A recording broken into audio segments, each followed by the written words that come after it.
राधा वल्लभ श्री हरिवंशी। ययाति का भोग और वैराग्य। पुरु का राजाभिषेक। वैशंपायन जी कहते हैं, जन्मेजय नहुष नंदन राजा ययाति पुरु का यौवन लेकर प्रेम उत्साह और मौत से इच्छा अनुसार समय अनुकूल भोग भोगने लगे, परंतु वे धर्म का उल्लंघन कभी नहीं करते थे। उन्होंने यज्ञों से देवताओं को, श्रद्धों से पितरों को, दान मान और वात्सल्य से दीन जनों को, मुंह मांगी वस्तुओं से ब्राह्मणों को, खान पान से अतिथियों को, संरक्षण से वैश्यों को और सद्व्यवहार से शूद्रों को संतुष्ट कर दिया। डाकू और लुटेरों को यथेष्ट दंड दिया। सारी प्रजा प्रसन्न हो गई। वे इंद्र के समान प्रजा पालन करने लगे। उन्होंने मनुष्य लोक के तो सारे भोगे ही नंदनवन, अलकापुरी और सुमेरु पर्वत की उत्तरी चोटी पर रहकर वहां के भी भोग भोगे। धर्मात्मा ययाति ने देखा कि अब सहस्त्र वर्ष पूरे हो रहे हैं। तब उन्होंने अपने पुत्र पुरु को बुलाया और कहा, बेटा, मैंने तुम्हारी जवानी से इच्छा अनुसार उत्साह के साथ अपने प्रिय विषयों का भोग किया है, परंतु अब मुझे निश्चय हो गया कि विषयों के भोग की कामना उनके भोग से शांत नहीं होती। आग में जितना घी डालते जाओगे वह बढ़ती ही जाती है। पृथ्वी में जितना भी अन्न, सोना, पशु और स्त्रियां हैं, वे एक कामुक की कामना पूर्ण करने में भी समर्थ हैं।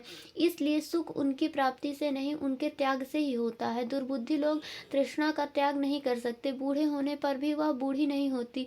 वह एक प्राणांतक रोग है, उसे छोड़ने पर ही सुख मिलता है। देखो, विषयों का सेवन करते करते 1000 वर्ष पूरा हो गया, फिर भी मेरी तृष्णा दिनों दिन बढ़ती ही जा रही है। अब मैं इसे छोड़कर अपने मन को ब्रह्म में लगाऊंगा और भूख, प्यास आदि द्वंद्वों से निश्चिंत तथा शरीर आदि से निर्मम होकर हरिणों के साथ वन में विचरूंगा। मैं तुमसे प्रसन्न हूँ, तुम अपनी जवानी ले लो और यह राज्य ग्रहण करो। तुम मेरे प्यारे पुत्र हो। बस पुरु ने अपना यौवन के लिए ले लिया और ययाति ने अपना बुढ़ापा।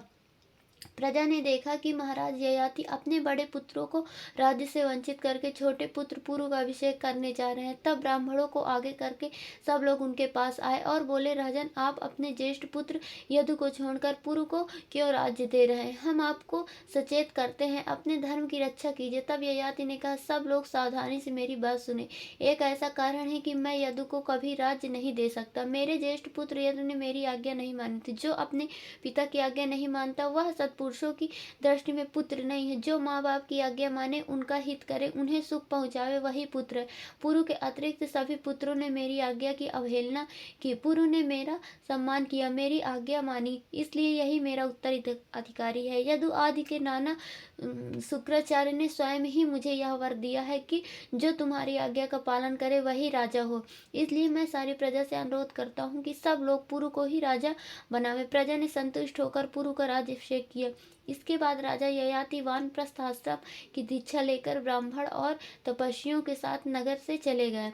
यदु से राज्याधिकारहीन यदुवंशियों की, तुर्वसु से यवनों की, द्रुहु से भोजों की और अनु से म्लेच्छों की उत्पत्ति हुई। जन्मेजय पुरु से ही प्रसिद्ध पौरव वंश चला, जिसमें तुम्हारा जन्म हुआ। राजा ययाति वन में कंद मूल फल का भोजन करते रहे। उन्होंने अपने मन को वश में किया, क्रोध पर विजय प्राप्त की। वे प्रतिदिन देवता और पितरों का तर्पण करते, अग्निहोत्र करते, खेतों में से अन्न के कण बीनकर अतिथियों को भोजन कराने के अनंतर यज्ञ शेष की से अपनी भूख बुझाते। इस प्रकार 1000 वर्ष बिताए। 30 वर्ष तक उन्होंने वाणी और मन को अपने अधीन करके केवल जल के आधार पर ही जीवन निर्वाह किया। 1 वर्ष तक बिना सोए केवल आयु पीकर ही रहे। इसके बाद 1 वर्ष और पंचाग्नियों के बीच में बैठकर बिताया। 6 महीने तक एक पैर से खड़े रहकर केवल वायुपान ही किया। उनकी पवित्र कीर्ति त्रिलोकी में फैल गई। शरीर छूटने पर उन्हें स्वर्ग की प्राप्ति हुई। राधा वल्लभ श्री हरिवंश।